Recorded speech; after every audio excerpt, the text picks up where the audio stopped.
Hey,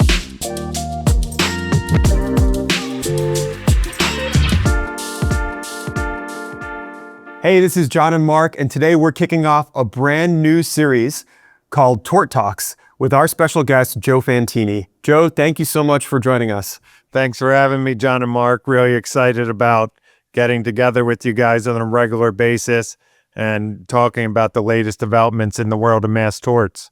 All right, let's hop into it. We have a full agenda to talk through today, and the first thing that we want to hop into is PFAS. PFAS, AFFF, used kind of synonymously, two separate torts, both related. But can you fill us in on the latest developments in this litigation? Yeah, so this is a really mature mass tort that a lot of people are paying attention to.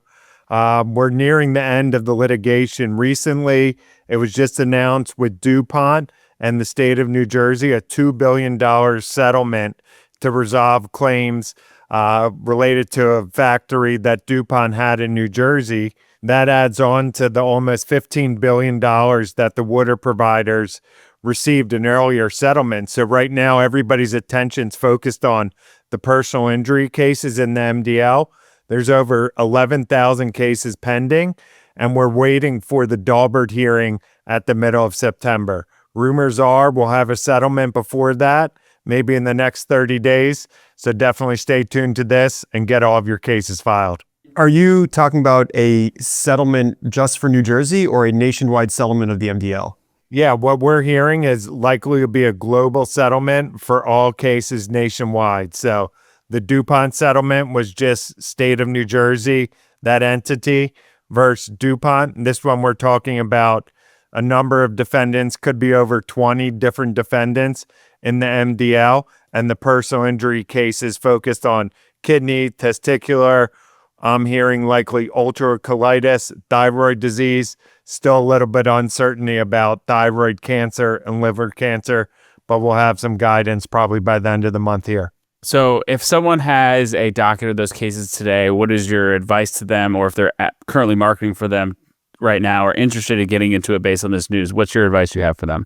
Yeah, I would say time's limited. So if I was sitting on some cases, I would be filing them. You don't want to hold them because usually what we see when there's some sort of global settlement, the court enters some type of lone pine order, which requires later filed cases to do additional workup, additional discovery, and even expert reports. So I think there's a little bit of time here, could be maybe 60 days. The first trial's not scheduled till October, but being on the conservative end, I think we're looking at about a 30-day window here. Very exciting.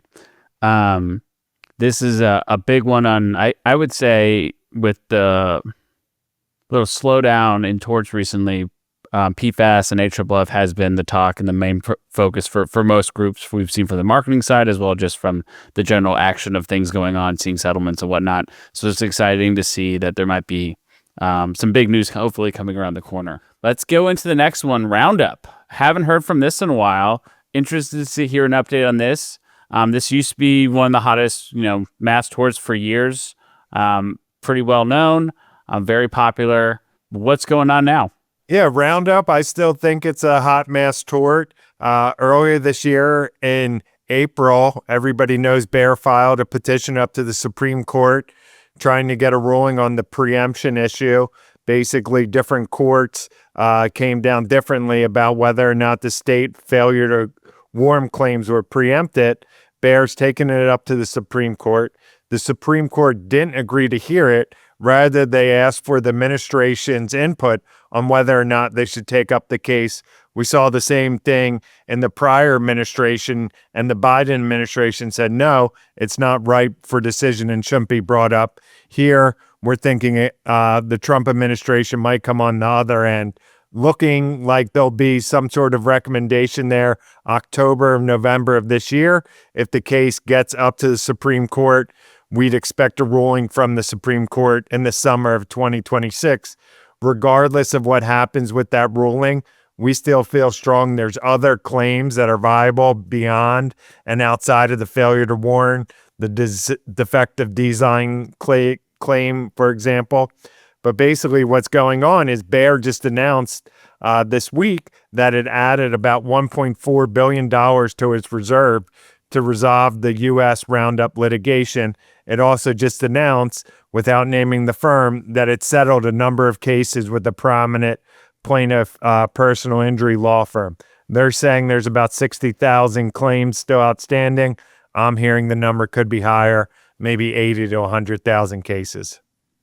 Another development that actually just happened in the Missouri state court cases where the litigation's really focused now with over 20,000 cases, Bayer filed a motion to stay pending the decision out of the Supreme Court. So they're saying there should be no discovery, no further trials while we hear what the Supreme Court does. We haven't heard from the court yet, but I'll keep you guys updated.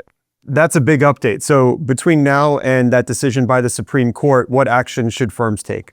I think these cases are still viable. So I know people are going out, getting cases. There are a lot of people that are still hurt, right? The latency period is still there for a lot of these claims. So like I said, cases are being filed majority in Missouri State Court.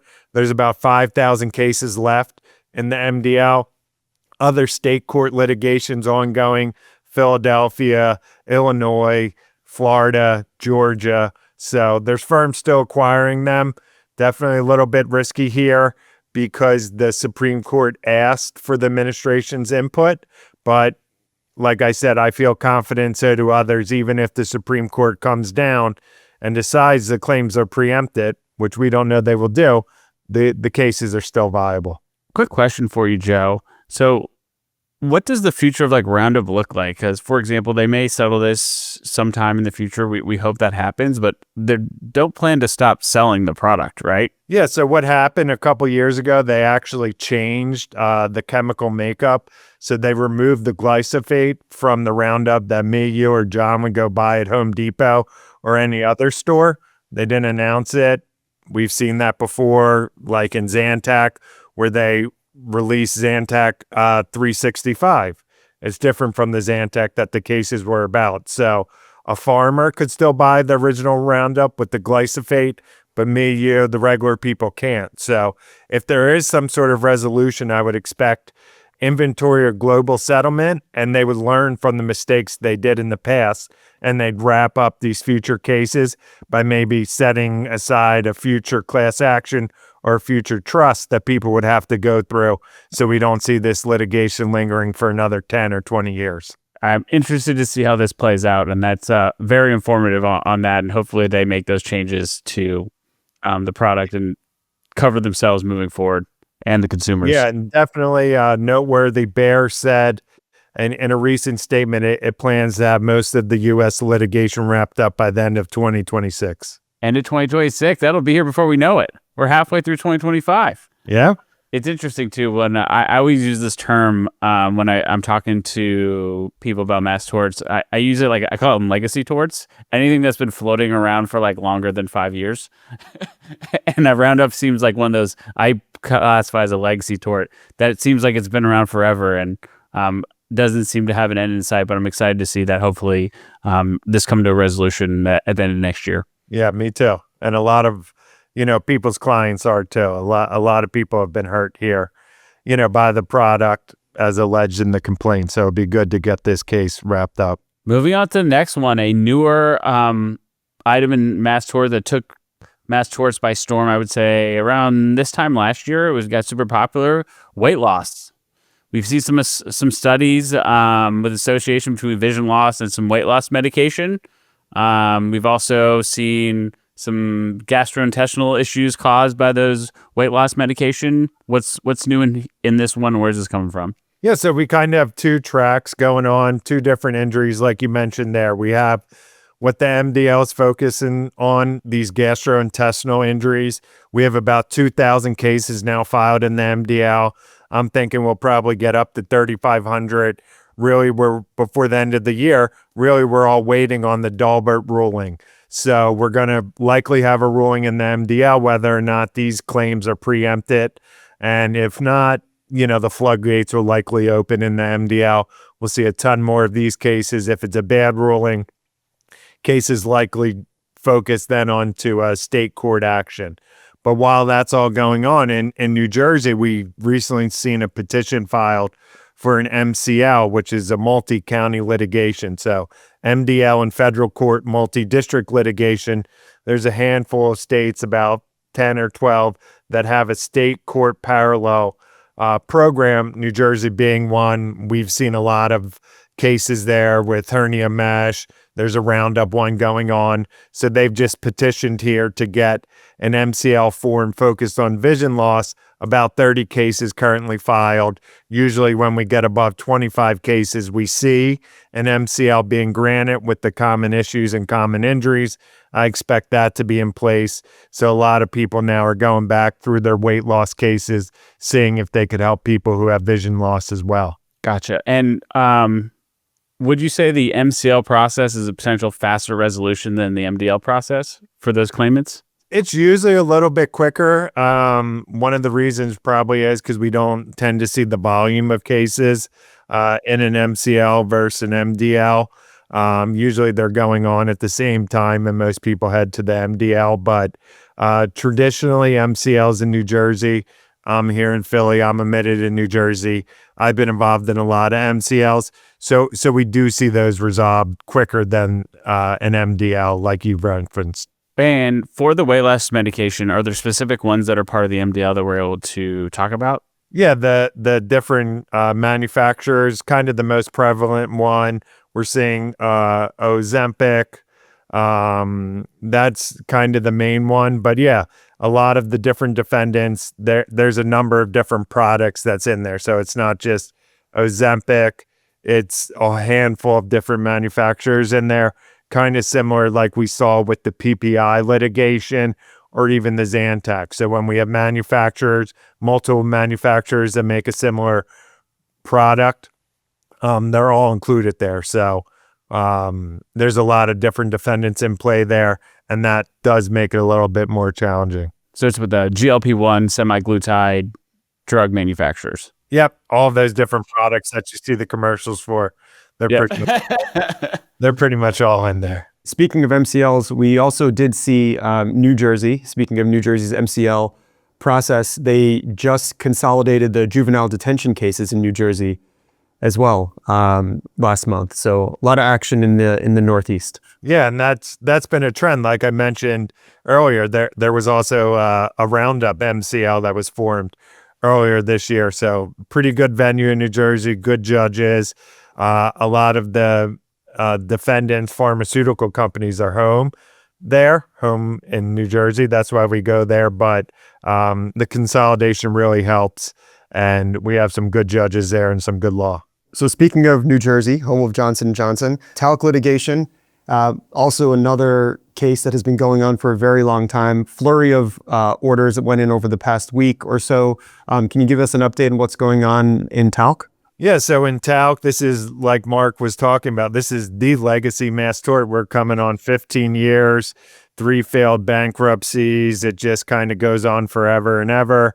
And basically what happened is after this last bankruptcy got denied, the cases went back to the MDL judge. There's also cases going on in the MCL in New Jersey State Court, but in the MDL, more than 60,000 cases pending right now. We've seen a huge flurry uptick in new case filings since the bankruptcy.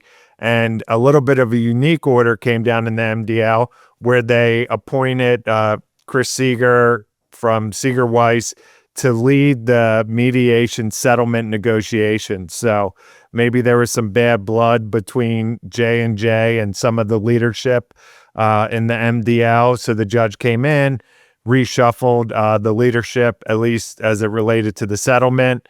So hopefully those conversations are fruitful, and we'll see that picking up. While that's going on, we also actually have some bellwether cases that are getting scheduled. So that should put some additional pressure on J&J. I don't think we see a trial this year. Likely next year we could have a couple coming out of the MDL and the MCL. It's August right now. We're heading into MTMP season in a couple of months. Is there anything new or novel that you're seeing gain some traction in the early stages as we head into conference season?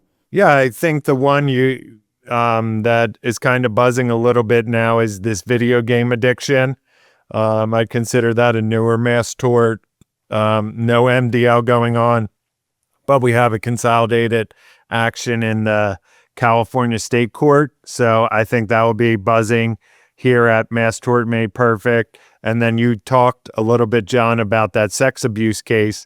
I think we're going to see a little bit more attention paid to institutional sex abuse coming up here, trying to get those victims some justice here. We'll probably see a couple more states that will open up the statutes to allow people to go back. So those are the ones that I'm thinking about. Are you guys hearing anything else? Really isn't that much going on other than the ones we've spoken about. The ones that have been gaining traction so far this year, they have been, Ozempic, video game addiction, Uber, Lyft, rideshare, and juvenile detention, sexual abuse. That's pretty much what we're hearing, especially now that PFAS is starting to wind down. Yeah, and it's been kind of interesting actually. At the last two JPMLs, we really haven't had a new mass tort out there. So I'm sure everybody's eager to get something new. Who knows? There could be some recall tomorrow that we just discover. So there'll be plenty of other cases out there, I'm sure. Yeah. So for everybody tuning in here, Joe will be joining Marc and myself here on a regular basis to talk about all the news in mass torts. We'll keep you updated on everything that's going on across every legacy and new tort. Joe is the guy that you want to be listening to when it comes to mass tort updates, and we will have him here for you. If you have any questions for Joe, please leave them in the comments. Send us a message. We'll be sure to get them in the next episode. Joe, thank you so much for joining us on the first episode of Tort Talks here with Jon and Marc. Thanks for having me, guys. Thanks, Joe.